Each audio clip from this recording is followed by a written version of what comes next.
اللہ من الشیطان الرجیم بسم اللہ الرحمن الرحیم الصلاة والسلام علیکہ یا سیدی یا رسول اللہ وعلی آلک و اصحابک یا سیدی یا حبیب اللہ مولایا صلی وسلم دائما ابدا علی حبیبک خیر الخلق کلہم۔ اللہ تبارک و تعالیٰ کے فضل و توفیق سے آج ہم یہاں پہ حاضر ہیں اور ایک مسئلہ کی پاداش میں ویڈیو ریکارڈ کرانا مقصود ہے۔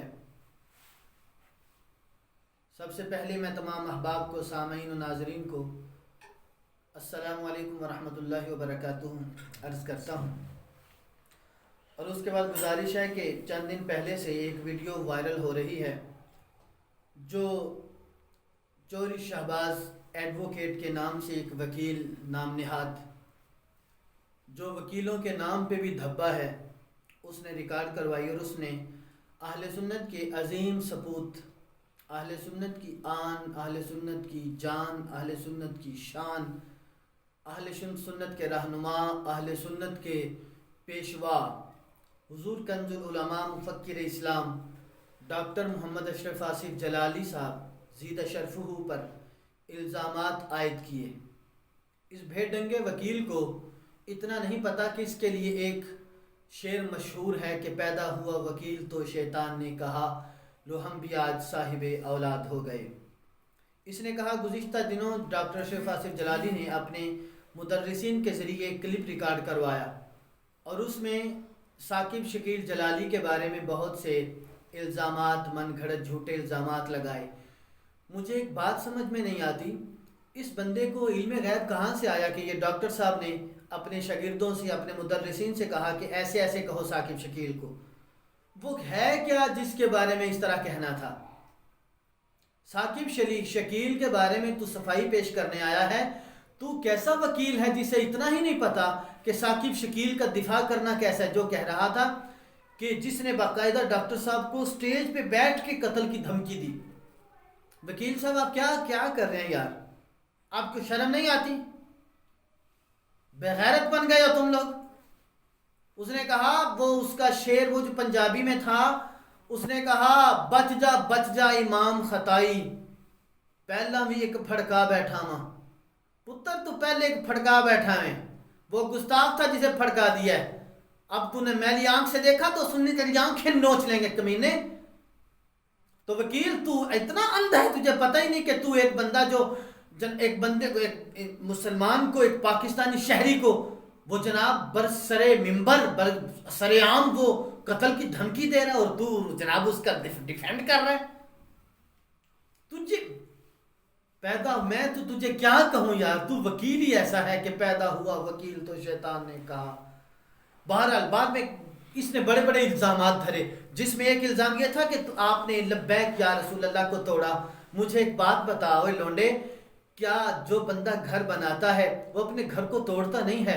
کیا تمہیں اس بات کی خبر نہیں کہ تحریک صراط مستقیم سے غازی ممتاز حسین قادری شہید رحمۃ اللہ علیہ کی تحریک رہائی چلی؟ تحریک رہائی کے بعد پھر جب آپ کی شہادت ہوئی، شہادت کے بعد پھر لبیک یا رسول اللہ اسی پر بنی۔ پہلے صراط مستقیم، بعد میں رہائی غازی ممتاز حسین قادری، اس کے فوراً بعد پھر اسی تحریک کو لبیک یا رسول اللہ کا نام دیا گیا۔ تو تحریک کس کی تھی؟ جو بنائے وہ توڑتا نہیں۔ شاید اس لیے وہ کسی نے کہا تھا نا، شاید اس لیے تقدیر نے چنوائے تھے تن کے، بن جائے نشیمن تو کوئی آگ لگا دے۔ تم جیسے کمینے آگ لگانے کو آئے تھے۔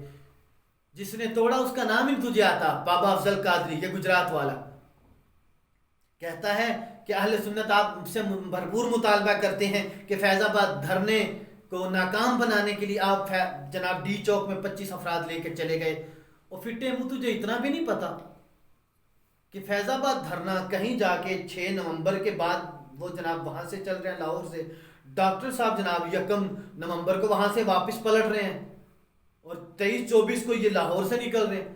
یہ دھرنا ختم ہونے کے 4-5 دن بعد مولانا خادم صاحب چلے تھے لاہور سے، اور یہ کہہ رہا ہے کہ آپ نے اس دھرنے کو ناکام بنانے کے لیے ڈی چوک میں دھرنا دیا۔ یا تو کتنا فٹے منہ آدمی ہے، تجھے وکیل کون کہتا ہے یار؟ تو وکیلوں کے منہ پہ دھبا ہے کالا. پیدا ہوا وکیل تو تیرے جیسا وکیل تو شیطان نے کہا. موجیں لگ گئیں آج ہم صاحب اولاد ہو گئے. عوام اہل سنت, کون سی عوام اہل سنت ہے تمہارے پاس؟ ایک میں اور ایک میں تو, بس ایک دوسرے کو جناب ٹٹر کو کرتے رہو. تمہارا بھی نشان نہیں بچے گا. لوگوں نے عرفان شاہ کو رد کر دیا اور جناب کتنے میں ڈیلنگ ہوئی. یہ ثاقب شکیل سے پوچھ رہے ہیں کتنے میں ڈیلنگ ہوئی تھی جب جیل سے آیا تھا. جتنے افراد تمہارے ساتھ تھے اتنے تو سڑکوں پہ بھکاری مل جاتے ہیں. بغیرت آدمی, تجھے شرم نہیں آتی؟ حق کے لیے نکلنے والے قافلے کو تو کس طرح بھکاریوں میں ملاتا ہے؟ ڈوب کے مر جائے, اس سے بہتر ہے کہ تجھے پتہ ہی نہیں کہ حق کی طرف حق کے لیے نکلنے والا جو قافلہ ہے وہ 313 پہ بھی ہو وہ غالب ہوتا ہے, وہ بڑا ہوتا ہے. 70 پہ مشتمل ہو, 72 پہ مشتمل ہو, وہ بھی عالی شان ہوتا ہے. بغیرت تجھے تو سمجھ نہیں آتی. یہ ختم نبوت کے کاج کے لیے نکلے تھے, اپنے باپ کی جاگیر بچانے نہیں نکلے تھے. تو اس کو جناب وہ تشبیہ کس سے دے رہا ہے؟ پھٹے منہ تیرے. پھر کہتا ہے تحریک لبیک کے سینئر ذمہ داران کے خلاف کفر کا فتویٰ دیا. کس پہ فتویٰ دیا کفر کا؟ بریلی کے تاجدار نے جو لکھا ہے وہ پڑھ کے نہیں سنانا. انہوں نے تو فتاوی بزازیہ پڑھا, انہوں نے تو فتاوی علمگیری پڑھا, انہوں نے تو فتاوی رضویہ پڑھ کے سنایا کہ یہ دیکھو یہ یوں کہتا ہے کہ تم امیر کو خدا کہتے ہو. کہ پیر افضل قادری کو کہا تھا, ابھی فتویٰ لگایا نہیں ہے تو تمہیں پہلے ہی جناب وہ تیرے پہلے پین پر لیک ہو رہے ہیں, تجھے پتہ ہی نہیں کسی بات کا. کیا کسی کو خدا کہنا جائز ہے؟ اللہ کے علاوہ کسی کو خدا کہنا جائز ہے؟ میں نہیں کہتا, میں کہتا ہوں. میں نہیں کہتا کہ مجھ سے لکھوا کے لا, میں نہیں کہتا میرے استاد سے لکھوا کے لا. جا تو سید جلال الدین شاہ صاحب کے مزار پہ, وہاں پہ جو اساتذہ ہیں ان سے لکھوا کے لا کہ امیر کو خدا کہنا جائز ہے کہ نہیں جائز. کفر کا فتویٰ لگایا, پھٹے منہ تیرے. کس کے امام پر امیر المجاہدین کے جنازہ پر فتویٰ لگایا؟ کس نے فتویٰ لگایا؟ ڈگرڈوں. کس کے امام پر کس نے فتویٰ لگایا؟ کس نے؟ فضل چشتی نے لگایا. اس کے پیچھے چڑھ دینا. اس نے تیری ساری نسلوں کو اس طرح کا نچوڑنا ہے کہ تم منہ دکھانے کے قابل نہیں رہے گا. اس طرح کی وہ گالی دیتا ہے اگلا.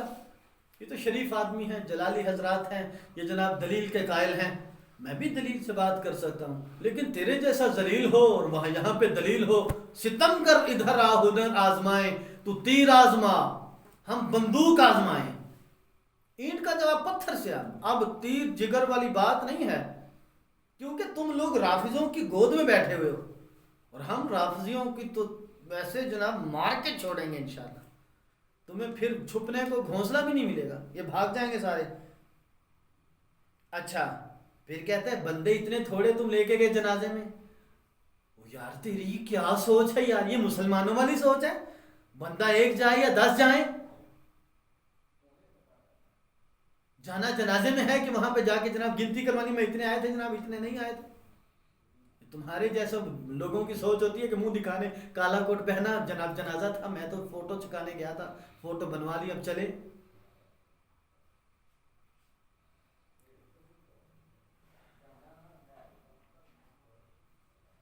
پھر کہتا ہے کہ آپ نے جیل نما بند کمرے میں اپنے اسٹوڈیو میں بیٹھ کر اپنی شریعت جو خود آپ نے گھڑی اس کے تحت آپ نے باتیں کی, ساری باتیں وہ بتائیں. آپ نے اپنی شریعت گھڑ کے آپ نے سارا مواد بیان کیا.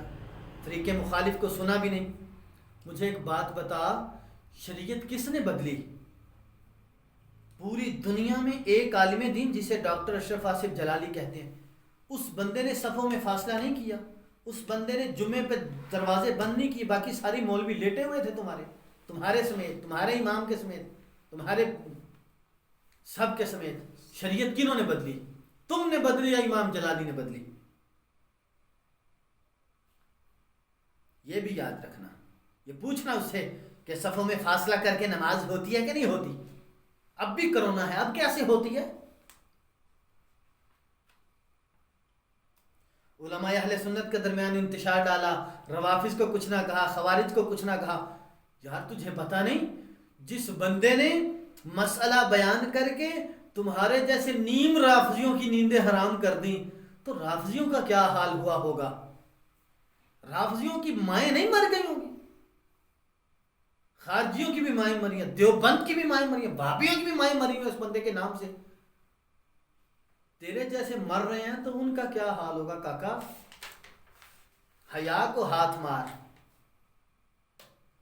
جیل میں خفیہ ایجنڈے کے تحت آپ باہر آئے اور یار باقاعدہ جج نے کہا، باقاعدہ وکلاء نے کہا، انہوں نے کہا یہ ایف آئی آر بنتی ہی نہیں تھی، فضول بے تکی غیر قانونی غیر آئینی ایف آئی آر کاٹی، پھر بھی 4 ماہ کی قید، فضول، شریعت کے خلاف، قانون پاکستان کے خلاف، ہر چیز کے خلاف، اخلاق کی دھجیاں، انسانیت کی دھجیاں، پاکستان کی قانون کی دھجیاں، اسلام کی دھجیاں، نظریات اہل سنت کی دھجیاں اڑائی گئیں.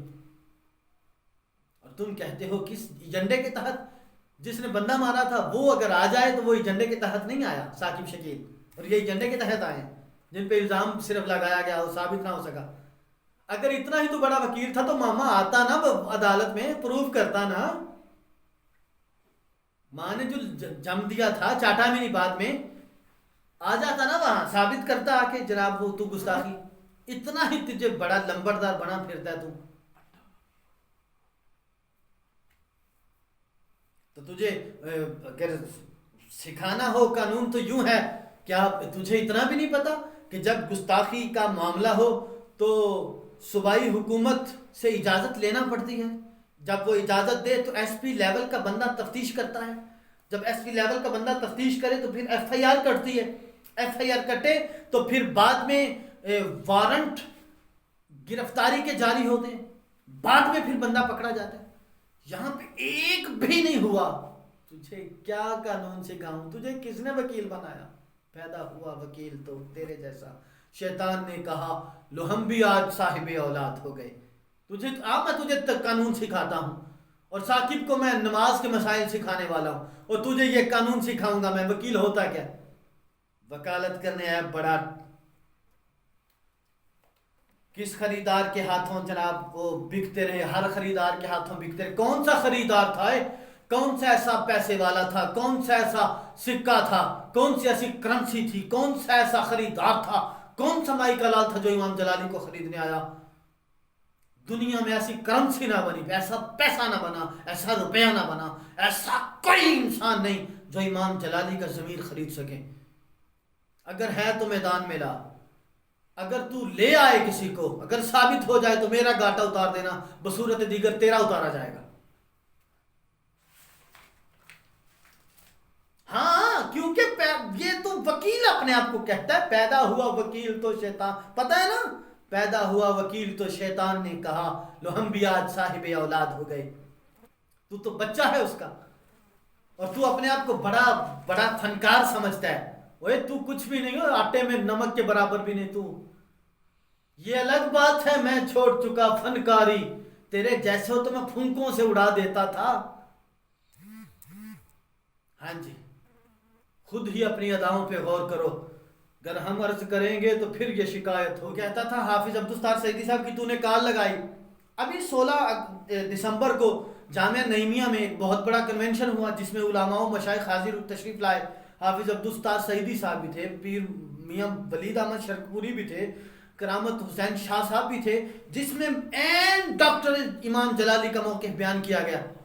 وہ تم نے نہیں سنا ماما؟ وہ بھی سن. اور سعیدی صاحب کی کال پہ تو بڑا وہ جو سرعام وہ وہاں پہ جو اعلامیہ بیان کیا گیا وہاں سعیدی صاحب موجود تھے. سعیدی صاحب کے وہ یہاں پہ آپ کو لفٹ کر دیا جائے گا برکہ جہاں پہ سعیدی صاحب کا نام ہے جامعہ نعیمیہ میں، وہاں پہ تشریف لے گئے وہ 16 دسمبر کو. یہ سننا وہاں پہ کانفرنس، ضرورت پڑی تو میرے سے لے لینا. اہل سنت کا یہ موقف ہے. اہل سنت تو امام جلالی کو اپنے ایسے سر پہ بٹھا کے رکھتے ہیں. وہ تو کہتے ہیں، وہ امام احمد رضا کا بیٹا آیا تھا لاہور میں، کہتا تھا میرے بھائی اختر رضا کے بعد اگر کوئی اعلیٰ حضرت کے علم کا وارث ہے تو وہ ڈاکٹر اشرف آصف جلالی. جو اہل سنت ہے وہ یوں کہتے ہیں بھولے ہیں نہ بھول سکیں گے ہم احسان جلالی کا، بھولے ہیں نہ بھول سکیں گے ہم احسان جلالی کا، لرزاں ہے جس نام سے باطل وہ ہے نام جلالی کا۔ آج اگر ہم سر کو اٹھا کر فخر کے ساتھ یوں چلتے ہیں، آج اگر ہم سر کو اٹھا کر فخر کے ساتھ یوں چلتے ہیں، نام ہوا ہے جس سے روشن وہ ہے کام جلالی کا۔ فتنوں کے اس دور میں ہم جو فکر رضا کے داعی ہیں، میں تو سمجھتا ہوں کہ یہ ہے سب فیضان جلالی کا۔ تیرے مسلک پر اے سنی ساری زندگی پہرا دیا، ساری زندگی گزار دی تیرے مسلک کو بچانے کے لیے، اور تو پھر بھی جناب الزام دھرتا ہے۔ تیرے مسلک پر اے سنی ساری زندگی پہرا دیا، تیری نسلوں پر بھی رہے گا یہ احسان جلالی کا۔ اگر تو سنی ہے تو تیری نسلوں پر بھی رہے گا یہ احسان جلالی کا۔ کچھ ہے روافظ، کچھ ہے خوارج، کچھ ہے منافق اپنے بھی، بال بی کا کر نہ سکیں گے سب شیطان جلالی کا۔ لفظ خطا کو آڑ بنا کر ان کی ماں کو گالیاں دیں۔ نبی کریم علیہ السلام نے فرمایا تھا ایسا زمانہ آئے گا لوگ اپنے والدین کو گالی دیں گے۔ صحابہ نے کہا یا رسول اللہ کیا ماں باپ کو بھی گالیاں دیں گے؟ حضور نے کہا ہاں، جب کسی کی ماں باپ کو گالی دو گے تو وہ بھی پلٹ کے دے گا نا۔ جس نے امام جلالی کی ماں کو گالی دی وہ امام جلالی کی ماں کو تو گالی نہیں دے۔ عرفان شاہ تو بھی غور کر لے، عرفان شاہ آپ بھی غور کر لو جناب۔ آخری وقت بھی اچھا لفظ خطا کو آڑ بنا کر ان کی ماں کو گالیاں دیں، اس صدمے کی وجہ سے بھائی دے گیا جان جلالی کا۔ آخری وقت بھی مل نہ سکے وہ کفن میں لپٹے بھائی کو، لے گا ہر ایک ظلم کا بدلہ رب رحمان جلالی کا۔ آج مولانا زوار جلالی صاحب ہمارے ڈسکا کے ہم ناظم اعلیٰ ہیں، انہوں نے یہ نظم لکھی جب امام ڈاکٹر صاحب جیل میں تھے۔ کہتے ہیں آج زوار کی آنکھ ہوئی نم، آج وہ یاد بھی آئے بہت۔ آج زوار کی آنکھ ہوئی نم، آج وہ یاد بھی آئے بہت۔ آج قلم نے جب لکھا ہے یہ عنوان جلالی کا، بھولے ہیں نہ بھول سکیں گے ہم احسان جلالی کا، بھولے ہیں نہ بھول سکیں گے ہم احسان جلالی کا۔ اور میں یہاں تک آخری بات کروں گا کہ بہت سے لال ماہوں سے پیدا ہوئے پر اشرف آصف جلالی کی کیا بات ہے۔ وآخر دعوایا دل سے ہزار بار مدینہ تجھے سلام